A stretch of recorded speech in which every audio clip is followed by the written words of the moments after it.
So Haunted Mansion is an odd movie because it is an amusement park converted to film movie, amusement park ride, I should say. Much like Pirates of the Caribbean or 2003's Haunted Mansion starring Eddie Murphy, Haunted Mansion 2023 is the story of a haunted abode, a hovel, if you will, or at least a large house in New Orleans, where Lakeith Stanfield is a young, depressed ghost tour guide who really does not like giving ghost tours and does not like talking to people. The film actually opens and closes with him. Functionally, it's Lakeith Stanfield's movie. You wouldn't know it looking at the trailers. It looks a lot more like it's Rosario Dawson's film with her son, who are the residents of the mansion. They call Lakeith. They need help unhaunting their mansion. What I'm trying to say, exercise. I'm not even really sure. They need to figure something out because they move into this mansion from out of town, and it is horribly haunted with 999 souls, right? And they're looking for just one more, just like the ride at Disney World and Disneyland. Lakeith comes, and then they need a priest, and then they need a professor, and then they need a spiritualist, and they end up getting together this kind of Scooby-Doo gang of characters. You've got Rosario Dawson playing the mother, Owen Wilson playing Father Kent, a priest, Tiffany Haddish playing Harriet, who's a medium. Lakeith Stanfield, of course, is our skeptical ghost hunter. And Danny DeVito plays Bruce Davis, this really kooky, like, professor of spirituology or something who kind of shows up and just does the DeVito gag. A few other exciting characters mentioned. Jamie Lee Curtis. Dan Levy is in ads. He is barely in the film, which is really baffling. I don't know if they cut his scenes. And there's a couple others that I'll just leave. I could mention, but I think they're more fun. There are a couple good cameos that show up in the movie. The movie is Haunted Mansion. Normally here is where I'd ask Andy what he thinks, but he hasn't seen it. So Andy, what I'm going to ask you is, you predicted this was going to be a flop. You nailed this a couple weeks ago. You're like, I think Haunted Mansion's not going to do that good. So while I catch my breath here, can you tell people why and then what actually happened? So it's been a crowded summer, and there's just been, too many movies. And, May was good because we had Guardians of the Galaxy released at the beginning of May, and then there were, I think, 3 weeks until the next big movie, which was Fast X. So that gives time for a big hit like Guardians 3. It gives it a couple of weeks for everyone to go see that, and then audiences are fresh for the next one. But there's been so many big movies all during July, and this is coming a week after Barbenheimer. Biggest weekend at the movies this year, probably going to be the biggest of the year at all. And you came out a week after, and no matter how good or bad those movies were, you were always just going to have a lot of competition. And yes, it is counter programming, like it's a movie for younger audiences, but it was going to have stiff competition, and it's a Halloween movie coming out in July, and it just looks very silly and very kiddie. Like I said, there's movies for kids and movies for babies. To me, this looked a little bit like a movies for babies side. It's funny you mentioned Halloween movie because this movie definitely takes place around Halloween. There's actually a Halloween party in the film at one point. It's very obvious this is an October feature, and I want to talk about Disney putting it out in July a little later, towards the end of the review. For now, I want to dig into the meat here, what's going on. First off, our setting. We got to talk about the mansion, right? Because that's what it's based on. It's based on the amusement park ride, the Haunted Mansion, which was a hit at Disneyland, so they made it at Disney World. Now they've got it here. It's got a ton of the stuff from the mansion that you know and love. If you've seen the 2003 feature starring Eddie Murphy, it'll even have things like that were in that movie, right? It's the same kind of lore. You got Madame Leota and the head in the crystal ball. You got the axe wielding murderous bride ghost up in the attic. You got the 999 haunts. You got the graveyard outside. You got the Hatbox ghost. If you're a Disney fan, you're going to have pretty much everything you'd want from the ride. And I can say satisfyingly that the mansion is a lot of CGI, I'll admit. Right, Disney's kind of got that problem. They shoot a lot of stuff on green screen and put it together at the end. But for the most part, I like the look of it. It's a lot of dust. It's a lot of cobwebs. It's a lot of unique wallpapers, weird paintings, lots of props, lots of sets. I think that stuff's strong. Like, I think that's something I've railed on Disney in the past for not doing. Like, they just shoot things like Ant-Man, which is just all green screen. Like, this doesn't go that far. And the green screen stuff is a bit clumsy, but fundamentally, they're aiming at kids here, right? Like, you're aiming at an 8-year-old.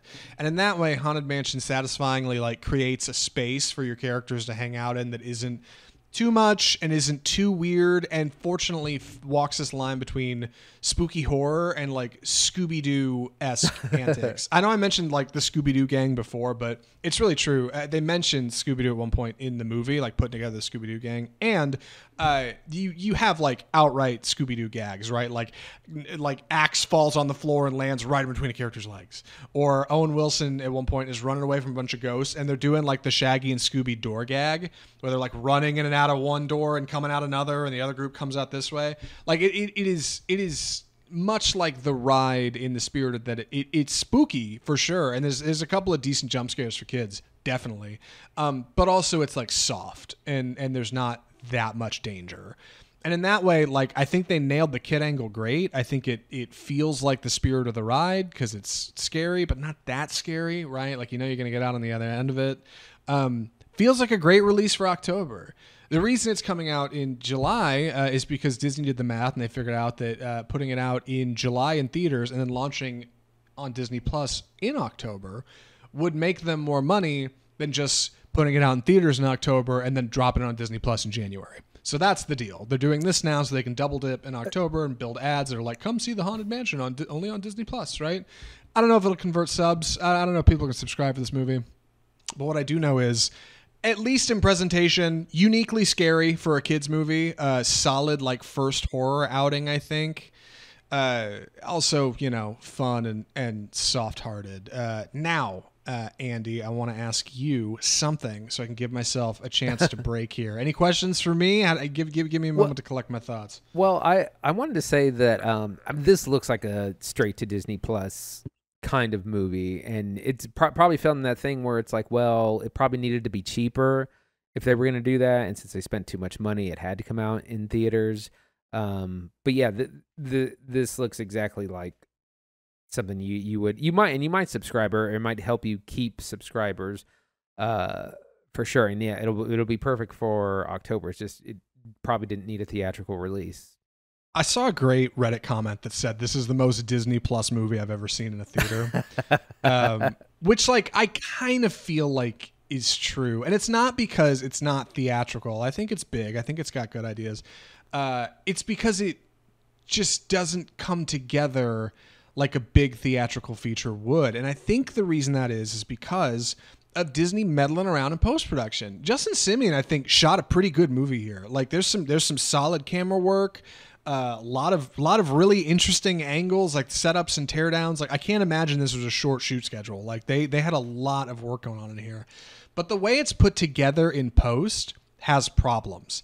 There's scenes that don't quite lead into each other, or a character will say something really odd that's like 80 yards in that makes it feel like, oh, they just stuck that in so this scene could work later.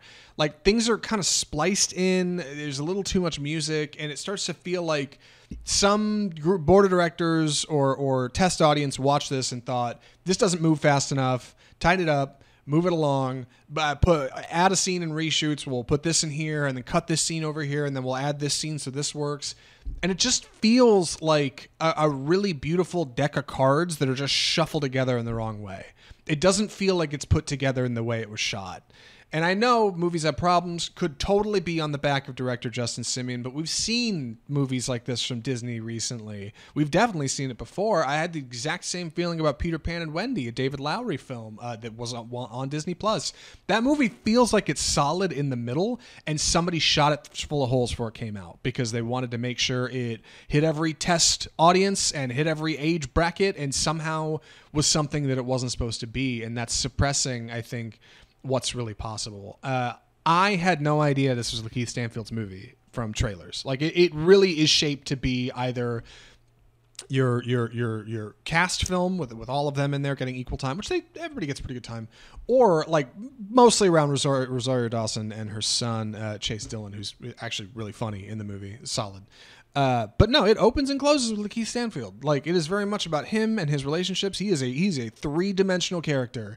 He is functionally our charismatic lead, right? And it's surprising that that's the angle it takes when you actually get into it, especially because Lakeith Stanfield puts a lot of the movie on his back, man. He's really good, and he's got to work with a script and reshoots that, like, did not come together that great, and he does a great job. I loved him in Sorry to Bother You. I hope after the strike and this stuff comes out, he gets his pick of whatever he wants to do. He's great in this movie. He might be too good for it. Owen Wilson is also really funny. I know he's doing kind of like he's kind of turned into like old dad Owen Wilson now, but like still really funny, right? Like still has the comedy chops. DeVito is a laugh a minute, man.